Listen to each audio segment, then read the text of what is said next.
नमस्कार बच्चों, स्वागत है science Haryana YouTube channel class 12 physics के सेट एग्जाम के क्वेश्चंस सॉल्व करेंगे आज। तो पहला क्वेश्चन है बच्चों, number of electrons in the valence shell of semiconductors. Semiconductor के वैलेंस शेल में इलेक्ट्रॉन कितने होते हैं? तो आंसर है बच्चों डी। क्वेश्चन 1 का आंसर है डी, यानी कि 4 इलेक्ट्रॉन। आइए सिलिकॉन का एग्जांपल लेते हैं। सिलिकॉन की एटॉमिक नंबर है 14 जेड। तो बोर प्रिंसिपल से 2, 8 और 4। तो 4 क्या है? आउटर मोस्ट शेल में इलेक्ट्रॉन कितने हैं? 4। सिलिकॉन और जर्मेनियम किसके एग्जांपल हैं? सेमी कंडक्टर के। जर्मेनियम का 32 है, तो इनके आउटर मोस्ट शेल में कितने इलेक्ट्रॉन होते हैं? 4 इलेक्ट्रॉन्स होते हैं। नेक्स्ट क्वेश्चन है, in a P type semiconductor majority charge carriers. P type semiconductor में मेजॉरिटी चार्ज कैरियर होते हैं। क्वेश्चन 2 का आंसर है होल्स। पी टाइप सेमीकंडक्टर में मेजॉरिटी चार्ज, देखो एन टाइप में इलेक्ट्रॉन्स हैं और पी टाइप में सेमीकंडक्टर में मेजॉरिटी चार्ज कैरियर कौन है? होल्स हैं। नेक्स्ट क्वेश्चन है, in intrinsic semiconductor choose the right option. Intrinsic semiconductor बच्चों मीनिंग कि उसमें कोई आपने डोपिंग नहीं की, प्योर सेमीकंडक्टर है। प्योर सेमीकंडक्टर में जो इलेक्ट्रॉन्स की कंसंट्रेशन है वो होल्स की कंसंट्रेशन के बराबर होती है। Ne=NH। तो इसलिए ऑप्शन ए इसका राइट आंसर है। For N times and question 4 देखिए बच्चों, for N type semiconductor impurity added is pentavalent, trivalent, divalent या मोनोवेलेंट। तो बच्चों एन टाइप सेमीकंडक्टर बनाना है आपने, तो उसमें हम डालते हैं इंप्योरिटी पेंटावेलेंट। कैसे इंप्योरिटी डालेंगे? क्वेश्चन नंबर है ये 4 का आंसर बनेगा ए पेंटावेलेंट। थोड़ा सा समझ भी लेते हैं। जैसे स्टूडेंट्स फास्फोरस एग्जांपल है इसका। फास्फोरस का एटॉमिक नंबर है 15, 285। तो जो सिलिकॉन जिसका कि टेट्रावेलेंट वैलेंस शेल के 4 इलेक्ट्रॉन होते हैं, जब फास्फोरस ऐड किया जाता है तो 5वां इलेक्ट्रॉन इसका बॉन्डिंग में पार्टिसिपेट नहीं करता। इसलिए एन टाइप सेमीकंडक्टर बनाने के लिए हमें पेंटावेलेंट इंप्योरिटी ऐड करनी होती है, ताकि नंबर ऑफ इलेक्ट्रॉन्स ज्यादा हो सके नंबर ऑफ होल्स से। Donor energy level lies near to. Question number 4 बच्चों 2 बार रिपीट हो गया। डोनर एनर्जी लेवल किसके नजदीक लाई करते हैं? तो बच्चों देखो, जब हम डोपिंग करते हैं तो एन टाइप के अंदर डोनर एनर्जी लेवल करते हैं। अभी अपन एन टाइप की बात की, पेंटावेलेंट इंप्योरिटी ऐड करते हैं। पेंटावेलेंट इंप्योरिटी जब ऐड करते हैं तो वैलेंस बैंड और कंडक्शन बैंड के नीचे आ जाते हैं यहां पे डोनर एनर्जी लेवल। तो वो किसके नजदीक होते हैं? Conduction band. इसका ऑप्शन आ जाएगा हमारे पास ऑप्शन बी। क्वेश्चन 4 ए कह देते हैं इसको अपन का पार्ट 1 का ऑप्शन है इसका बी, कंडक्शन बैंड। जो डोनर एनर्जी लेवल है वो कंडक्शन बैंड। ये आते कब है डोनर एनर्जी लेवल? जब अपन पेंटावेलेंट इंप्योरिटी डालते हैं। जब ट्राइवेलेंट इंप्योरिटी डालते हैं एन टाइप में, तो बच्चों conduction band, valence band and P type के अंदर यहां पे एक्सेप्टर एनर्जी लेवल आते हैं। वो किसके नजदीक होते हैं? वैलेंस बैंड के। तो इस तरीके से क्वेश्चन 4 भी हमारा हो गया बच्चों। नेक्स्ट आ रहा है semiconductor silicon and germanium has valency.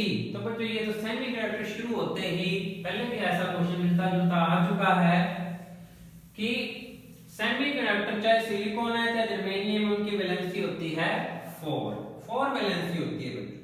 तो इसका आंसर आ जाएगा ऑप्शन सी।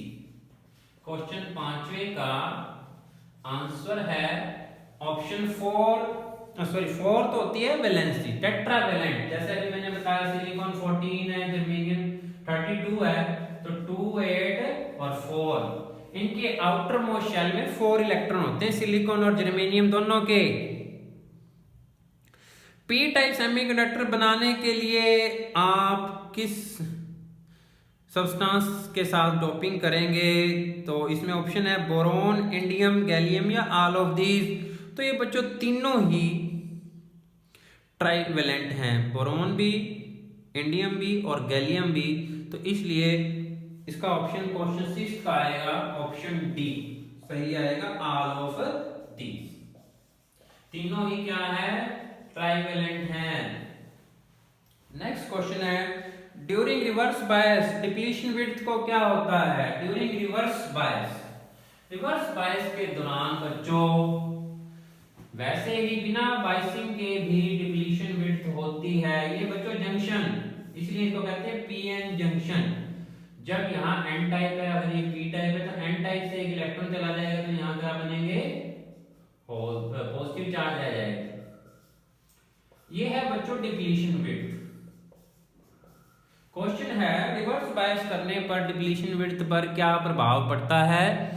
तो आंसर है डिप्लीशन विड्थ और बढ़ जाती है। डिप्लीशन विड्थ जब हम रिवर्स बायस करते हैं, नेगेटिव पी को किससे जोड़ते हैं? नेगेटिव टर्मिनल से बैटरी के, और एंड को जोड़ते हैं हम पॉजिटिव टर्मिनल से। ये रिवर्स बायस है। रिवर्स बायस के दौरान हमारा डिप्लीशन विड्थ और बढ़ जाता है।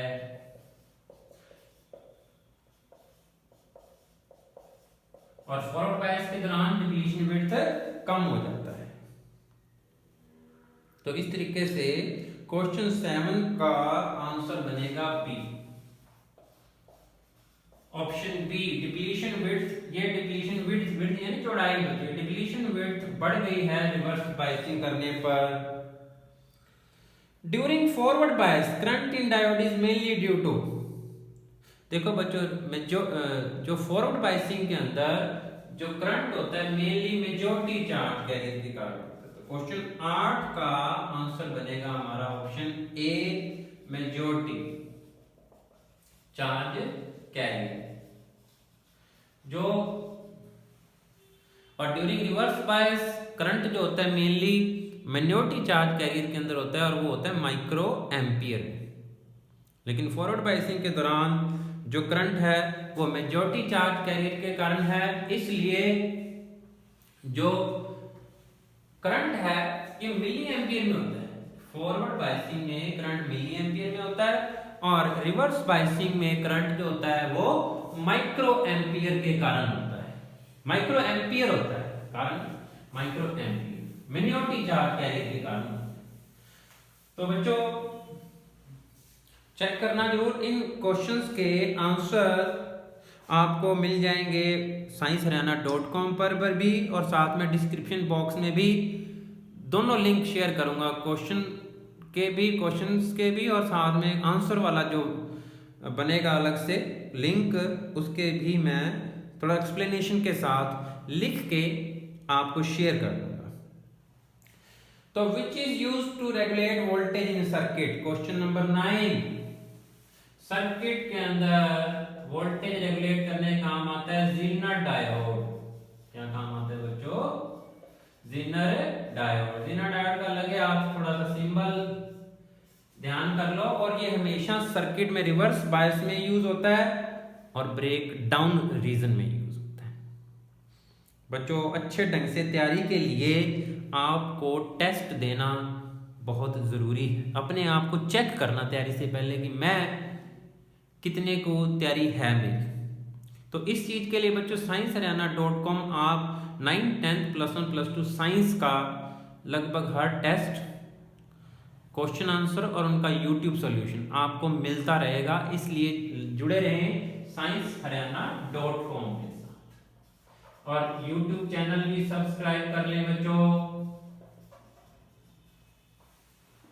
Question number 10, during forward bias resistance of ideal diode, थोड़ा सा ट्रिकी क्वेश्चन है। ऑप्शन देखो 0, इंफिनिटी, स्मॉल और लार्ज। अगर आइडियल डायोड की बात ना करता ये तो हम स्मॉल कहते हैं, बहुत स्मॉल होती है बच्चों फॉरवर्ड बायसिंग के अंदर रेजिस्टेंस, लेकिन आइडियल डायोड की हम मानते हैं रेजिस्टेंस 0 है, 0 रेजिस्टेंस आइडियल डायोड की, और रिवर्स बायस में इनफाइनाइट। तो हमारा ऑप्शन बनेगा ए ऑप्शन इसका सही है बच्चों। ज़ेनर डायोड किस रीजन में वर्क करता है? ज़ेनर डायोड वर्क करता है बच्चों, क्वेश्चन नंबर 10वां हो गया, 9th रह गया बीच में, हो गया 9th भी हो गया, क्वेश्चन नंबर 11। तो ज़ेनर डायोड जो होता है बच्चों ब्रेक डाउन रीजन में यूज होता है। देखिए ग्राफ, इनपुट और आउटपुट, फॉरवर्ड बायस कैरेक्टरिस्टिक्स और रिवर्स बायस कैरेक्टरिस्टिक्स। ये फॉरवर्ड बायस कैरेक्टरिस्टिक वोल्टेज जिस पे अचानक करंट आना शुरू हो जाता है, रिवर्स बायसिंग के दौरान धीरे धीरे करंट बढ़ता है और अचानक से ब्रेक डाउन होने पर करंट इंडिपेंडेंट फ्लो करता है इनपुट वोल्टेज के। तो यहां पर यही हो रहा है बच्चों, ज़ेनर डायोड का हम इस रीजन का फायदा उठाते हैं, ब्रेक डाउन रीजन का। तो ज़ेनर डायोड किस रीजन में वर्क करता है? ब्रेक डाउन रीजन में, जिसमें करंट इंडिपेंडेंट फ्लो करता है किसके? वोल्टेज के। Next question number 12। तो क्वेश्चन नंबर 11 का आंसर क्या बनेगा? बी। क्वेश्चन नंबर 11 का आंसर है बी ऑप्शन। तो question number 13, efficiency of full wave rectifier. Full wave rectifier की इफिशियंसी बच्चों, हालांकि ये जब हम लास्ट ईयर में करते हैं तो इतना बताते नहीं है, लेकिन एमसीक्यूज में आ रहा है। तो इफिशियंसी क्या होती है बच्चों किसी भी रेक्टिफायर की? DC output power upon AC input power का रेशियो होती है। किसका रेशियो है? आउटपुट पावर जो है डीसी की रोम, क्योंकि रेक्टिफायर क्या करता है? एसी को डीसी में कन्वर्ट करता है, तो उसकी पावर का एक रेशियो है। तो ऑप्शन सी 81.2, ऑप्शन सी 81.2 क्या है बच्चों? इफिशियंसी है हमारे फुल वेव रेक्टिफायर की क्षमता कि ये कितना को एसी को डीसी में बदल पाया है। नेक्स्ट क्वेश्चन है, in types N type semiconductor is negatively charge, positively charge, electrically neutral या नन ऑफ दीज। तो बच्चों बड़ा इंटरेस्टिंग, जब आपका वाइवा होगा तो बाहर से आने वाला टीचर ये जरूर पूछेगा कि एन टाइप सेमीकंडक्टर के ऊपर कौन सा चार्ज होता है। तो बच्चों चाहे वो एन टाइप है चाहे पी टाइप है, दोनों ही इलेक्ट्रिकली न्यूट्रल हैं। ऑप्शन सी इसका आंसर सही बनेगा, इलेक्ट्रिकली न्यूट्रल। चाहे वो पी, क्यों इलेक्ट्रिकली न्यूट्रल है? क्योंकि हमने ना तो इलेक्ट्रॉन सेमीकंडक्टर से बाहर निकाला ना उसके अंदर डाला है, तो वो इलेक्ट्रॉन वही ना सेमीकंडक्टर्स के अंदर, इसलिए इलेक्ट्रिकली न्यूट्रल होगा। फॉरबिडन गैप मैक्सिमम किस में होता है? कंडक्टर में, इंसुलेटर में, सेमीकंडक्टर में? तो बच्चों फॉरबिडन गैप क्या है? कंडक्शन बैंड और वैलेंस बैंड के बीच का एनर्जी गैप। तो कंडक्टर्स में तो ये मिनिमम होता ही नहीं है, ना बराबर या दो, और इंसुलेटर में ये गैप सबसे ज्यादा होता है, लगभग 5 से 7 इलेक्ट्रॉन वोल्ट। और यहाँ सेमीकंडक्टर में ये होता है 0.07 से 1.1 इलेक्ट्रॉन वोल्ट। तो बच्चों सबसे ज्यादा बैंड गैप किसमें है? Energy gap, forbidden gap, insulator. Option B set बैठेगा, ऑप्शन बी। क्वेश्चन 15 का ऑप्शन बी।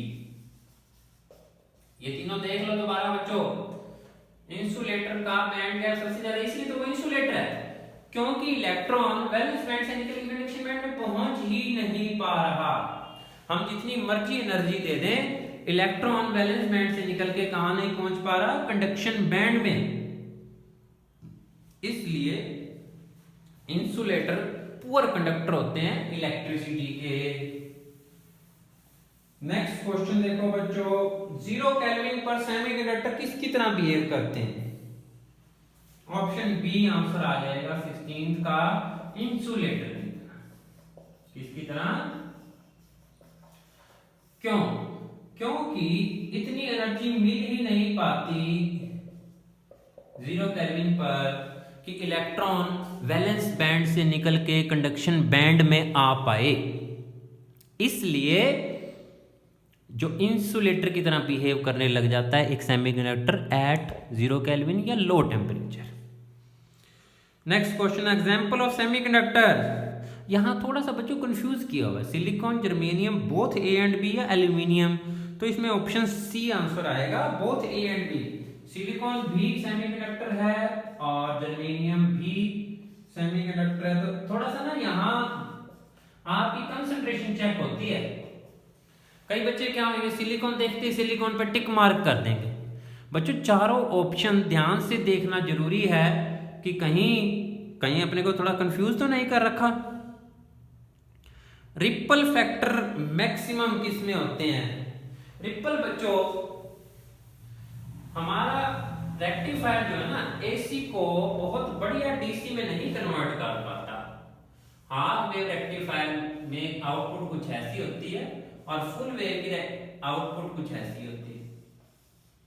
रिपल बताता है एक तरह का नॉइस या डिस्टरबेंस या भी कितनी स्मूथ है हमारी डीसी। तो स्मूथनेस हम ये कहेंगे कि हाफ वेव के रिपल ज्यादा है और फुल वेव में रिपल थोड़े से, रिपल यानी कि एक तरह का ये रिपल्स ही हैं। तो फुल वेव का जो रिपल फैक्टर है, किसी भी रेक्टिफायर को चेक करते हैं उसकी इफिशियंसी से, उसके रिपल फैक्टर से। तो रिपल फैक्टर मैक्सिमम जो होता है हाफ वेव रेक्टिफायर, यानी कि वो बढ़िया रेक्टिफायर नहीं है, वो अच्छे ढंग से एसी को डीसी में कन्वर्ट नहीं कर पा रहा। Next question 19, semiconductor devices are non ohmic, ohmic, non linear, both B and C. फिर तुम्हारी कंसंट्रेशन चेक होगी। ओमिक डिवाइसेस कौन सी होती है बच्चों? जो ओम्स लॉ ओबे करती है। ओम्स लॉ अगर ओबे होगा तो वो ग्राफ V और I का ऐसा बनेगा, जो कि हम कंडक्टर्स के लिए 10th क्लास से सीखते आ रहे हैं। लेकिन हमने देखा इनपुट और output characteristics non ohmic and non linear है, यानी कि लाइन वाइज भी नहीं। तो ऑप्शन बी और सी सेमीकंडक्टर्स नॉन ओमिक भी है, नॉन लीनियर भी है, तो option B and C. Question 19 का ऑप्शन कौन सा बनेगा हमारा? Both B and C, option D answer है। क्वेश्चन 20 मेरी तरफ से काफी इंपॉर्टेंट, किरचॉफ लॉ से आता है समझ। Potential barrier reverse bias condition में क्या होगा? जुड़ जाएगा बच्चों, VB प्लस V। ओ तेरी